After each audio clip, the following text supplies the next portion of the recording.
Managing student behavior is an essential skill set for teachers to have in their repertoire. If classroom behavior is not managed, it creates obstacles to learning. A teacher's best bet is to take a proactive approach by trying to prevent problem behaviors from occurring in the first place. Clear expectations for student behavior should be established from the very beginning. How can students behave how you want if they don't know what you want?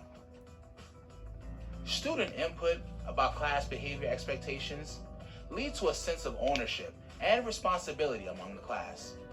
Incentives and consequences should be established and implemented consistently. If minor incidents do occur, try to address them immediately. Students may need their focus redirected. Sometimes a simple nonverbal reminder, like a knowing look, will do. The less class time interrupted, the better.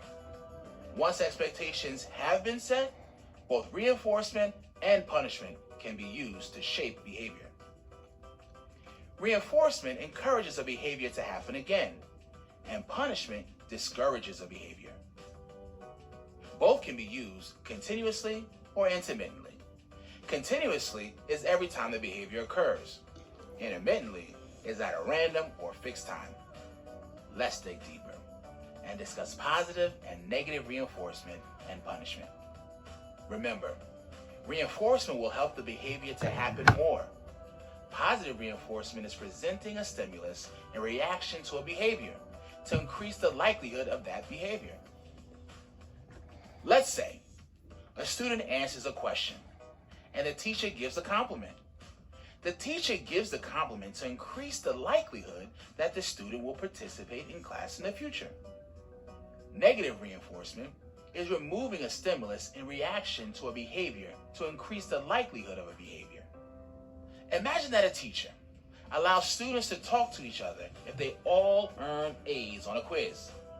The teacher is removing a stimulus, class-wide silence, in response to a behavior to increase the likelihood of the behavior. Typically, negative reinforcement would be used to remove a positive punishment already in place. A teacher should not begin a class with a negative stimulus. Remember, punishment will help the behavior to happen less.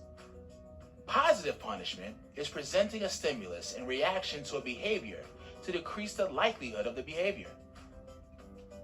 Let's say a student passes a note during class and the teacher writes the student a detention. The teacher is presenting a stimulus, the detention, to decrease the likelihood of the student passing notes in the future. Negative punishment is removing a stimulus in reaction to a behavior to decrease the likelihood of the behavior. Imagine a student is caught playing non-instructional games on the school's computer. So the teacher removes the privilege of working on the school computer for the duration of the class period. Keep in mind that the term punish or punishment is unlikely to be the correct choice for scenario-based questions about behavior management on your exam. But it's still important to understand the definition and the distinction from reinforcement. When students need extra support following behavioral expectations in the classroom, there are strategies teachers can use to help. Teachers can start by having a conference with the student.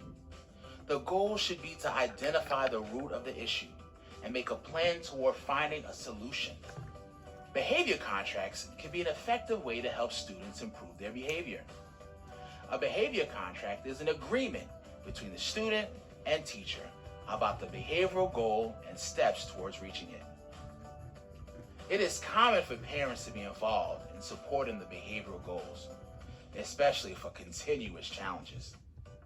Of course, questions about student behavior should be answered with a safety-first mindset.